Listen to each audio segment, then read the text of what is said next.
அருட்பெரும் ஜோதி அருட்பெரும் ஜோதி அருட்சிவ நெறிசார் அருட்பெரு நிலைவாழ் அருட்சிவ பதியாம் அருட்பெரும் ஜோதி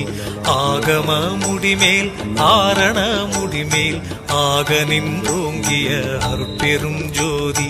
இகநிலை பொருளாய் பரநிலை பொருளாய் அகமர பொருந்திய அருட்பெரும் ஜோதி ஈரம் இன்றிக பரத்திரண்டின் பொருளாய் ஆனலின்றோங்கிய அருட்பெரும் ஜோதி. ப்ளஸ் மேலே அந்த கொடி பார்த்தேன், அதுக்கப்புறம் தான் ஒரு காக்காட்டில் இருக்கு போல அப்படின்னு சொல்லிட்டு அருட்பெரும் ஜோதி ஊக்கமும் உணர்ச்சியும் ஒளி தரும்